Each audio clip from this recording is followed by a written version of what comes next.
Hi, this is Zach here with the Bulletin Board Heroes here at Zach's Traders Cafe for Monday, the 31st of March.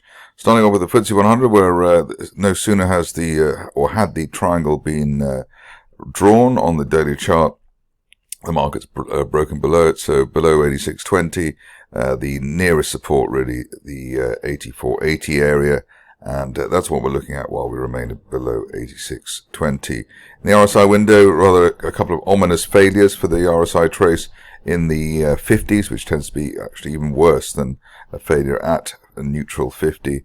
And even though we've got the 200-day line rising, the 50-day line is starting to flatten. At this stage, as I said, only back below or above the 86.20 area, really getting this market out of jail.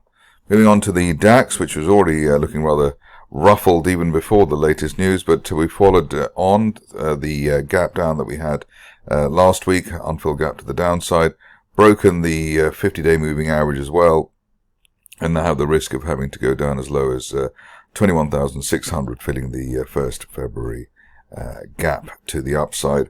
RSI well below neutral 50, and we were already assuming that there could be at least one down day as we've had today. Moving on to the Dow, which obviously we looked at yesterday, but rather poised at the floor of that rising trend channel there from last May. We've already had the RSI 50 failure, so that's already factoring in the futures market and a potential move down to 40,700, which presumably we may see early this week. At this stage, only back above the 200-day line, 42,000, really delaying the ongoing breakdown for this market. Looks like a lopsided head and shoulders, so the left shoulder there and the right shoulder where we're failing at the moment, which is not a good look.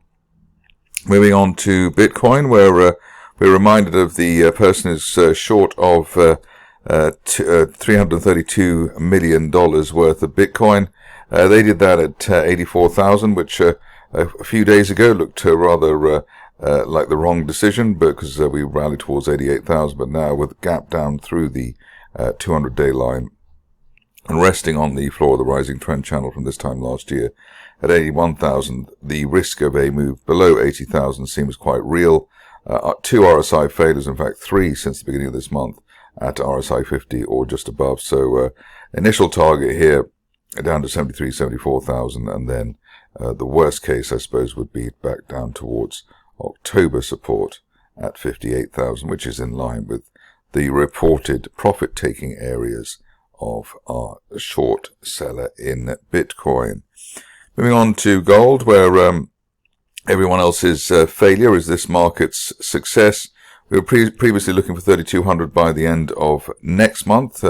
Narrowly escaped getting that by the end of this month. Overall pattern here now looks good enough to say that the top of that rising trend channel from October at 3,400 could be the destination for this market by the end of May, especially while we remain on the right side of February resistance towards 29.80. But let's see if gold can deliver. Moving on to the stocks, and starting off with a stock which is haven't looked at for quite a while, but looks like it's staging a bit of a recovery. In fact, ironically, or rather maybe ominously, the chart here looks a bit like the one for Premier African did a week or so ago before its rise. So a gap down, but higher RSI low compared to the previous low for the stock in the price window. And that sort of U-shaped turnaround. Very close to filling the gap there from March, the top of the gap there, 0.018. Above that, looking for up to 0.025 by the end of next month. But a very impressive turnaround there for the stock, either sideways or blue candles here. So expecting actually quite a lot there from that particular situation. On to Avacta, where it would appear the better the news gets, the lower the share price goes. In fact, we've had the pattern of late where, firstly, over the course of mostly last year, the shares would rally to the 200-day line, the black line there, on any rebounds. But since the start of this year, the 50-day line, the blue line there, has become the limit to the upside, or apparent limit to the upside. Current situation is that below that 50-day line, currently at 42 pence, we have the risk of another test of that support line projection from back in June, heading down to 28 pence at the moment. Hopefully it won't come to that, but the recent failure for the RSI at all just above the neutral 50 level does suggest that unless we break that 50-day line at 42 pence, the shares need another test of support. Onto a stock which I looked at yesterday, and it's obviously just a boasting exercise now.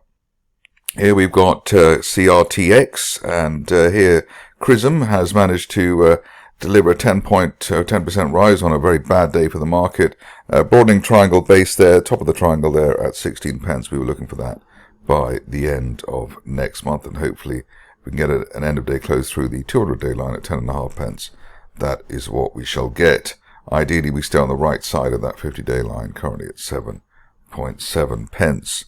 On to Chariot, where I wasn't going to cover the shares, but lots of oilers doing well at the moment. And the other point to note, I suppose, is the way that if you look carefully, see there was an unfilled gap to the upside on the 18th of March, and we've had a sideways move above the 50-day moving average of 1.5 pence. Above that, looking for 2.5 pence by the end of next month, assuming it's a proper turnaround. Another situation where we're assuming a proper turnaround is Dialight. The reason for that is we've gapped up for the second time. First time we gapped up through the 50-day line at the end of January. Now we gapped up through the 50-day line, rising sharply as we end March, and looking for at least £1.44 by the end of next month, while we remain above recent support around 115 pence on an end-of-day close basis. Moving on to EnergyPathways, where I said that shares seem to not respond to good news, but actually they have now, with the bear trap rebound from below the February support there, 5.5 pence, and below the 200-day line.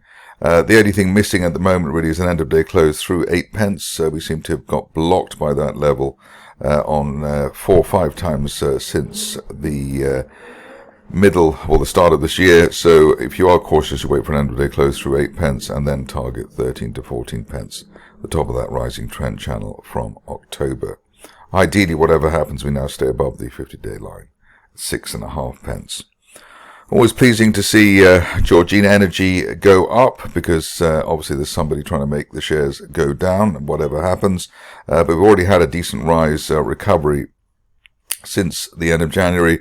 We're holding above the broken resistance line there from August, around 7.5 pence. Initial target here, 10 pence at the top of the triangle there, the red triangle there from November. Best case is up to 14 pence by the end of next month, and presumably the more the company is knocked, the stronger the share price is currently getting. On to a real surprise winner, but one which was covered here incessantly. Here we got Jersey Oil and Gas, and we're on the the third target there now. First one was the initial one there was around 83 pence, 82, 83, then around £1, and then the best case scenario target £1.32, which has been achieved, which is rather amazing. Next level up, if you're still interested, would be the old support £1.43, which we'd hope we might see over the next week or two. Ideally, the shares remain above last week's resistance and this week's support at £1.20.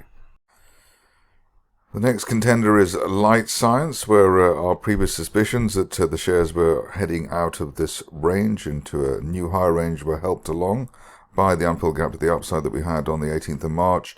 Golden cross to start this week, and fast approaching the initial target here, 4.5 pence at the top of that rising red trend channel from back in August 23. If you're a fan of the shares and looking for greater glory, then the glory comes in the form of the upper parallel of that rising trend channel. That dates back to the end of 2022. That's heading for 7.5 pence, and we could see that as soon as the end of May, especially after the latest unfilled gap to the upside and range break, and the way that the RSI bounced above neutral 50 over the course of last week, or the week before last. Moving along to Mosman, and here the picture is one of shares trying to get back their mojo. The line to break and the area to break is that of the 50-day moving average at 0.033. Above that, then we'd be looking for 0.4 plus, and obviously hopefully retesting February resistance sometime in April. Be cautious you wait for the RSI to break above neutral 50 versus 48 at the moment. On to Mirriad advertising, where I didn't cover the shares this morning, which was obviously a mistake in terms of the RS hot list, but we have managed to hit our initial target there at 0.4 pence, and now can look towards the next target here, which is the upper parallel of that target, as high as 0.77, looking for that by the end of next month. And what a turnaround it's been, breaking the 200-day moving average there at 0.036, like a blowtorch through butter, and obviously blasting our target out at 0.4 at the same time. Want to see end-of-day closes above that 200-day line to give us 0.77 as quickly as possible during the course of April, and what a turnaround this would be after quite a long time in the wilderness. Moving on to Predator, where I think everyone, even the CEO's mother, might have given up on the share price going up, which is precisely the reason and the vibe that you get before a big turnaround in the stock. We already had a bullish divergence line there, which has been bounced on several times in the recent past. What's interesting at the moment is that we've got this triangle, top of the triangle there, 5.3 pence, which is where we're hoping the shares will go while they remain above the initial March support there at 2.5 pence. The other thing that we would like to see is an end-of-day close above the recent resistance a week before last at 3.5, above 3.5, then hopefully 5.25 plus should be on tap sooner rather than later. Best case at this stage is that we head up to the top of that broadening triangle, falling triangle there at 5.9 pence by the end of next month. But the key here, probably in the near term, is holding above the 3.5 pence level. On to Phoenix Copper, where we are getting excited again that something might be happening in terms of funding news. You can see that we had one, let's say, full storm earlier in the month, and just missing our triangle there at 5.6 pence.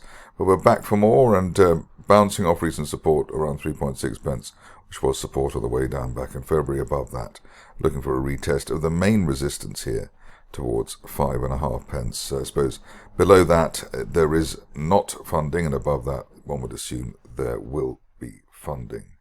Finishing off with Zinnwald, and here the picture that of a stock which is trying to regroup. Looks like there was an overshoot on the downside on the 25th of March, i.e. last week, and since then we've just had blue candles, and also very strong candles which open at the low, close at the high.